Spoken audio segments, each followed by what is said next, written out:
Paul says in Colossians 2:6-2, "And he hath received Christ Jesus the Lord, so walk ye in him, rooted and built up in him, and established in the faith, abiding therein.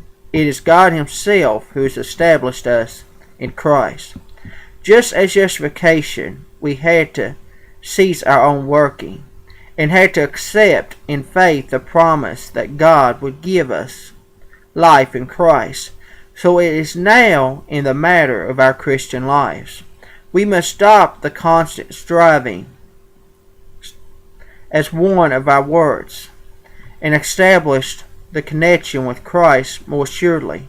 We must allow God to do it, accepting his work and through us by faith. But this he can do with power from on high, only as we cease interrupting him by our own self-working. He will stir us to watch and wait and work as we accept the faith of the dependence attitude and honors him and opens our heart to let him work. His promise is to establish his heart of the humble, moment by moment, day by day. It is not a matter of feeling or growth or strength. It is a simple question whether our will at this moment desires and consists to recognize our place in the Lord and accept it. If I am a believer, I am in Christ. God swore to Abraham, and to this quoted in Luke 1:34-75, that he would grant unto us that we, being delivered out of the hand of our enemies, might serve him without fear, in holiness and in righteousness before him all the days of our lives.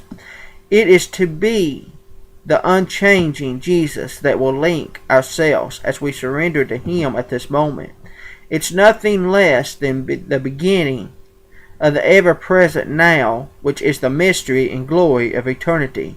To grow in his knowledge and experience, we must surrender our own known sin. Knowing this leaves more room for the inflowing of the presence and the love of Christ. We must give up self-righteousness and pride in our gifts and talents, that they might be used for God's glory, not ours.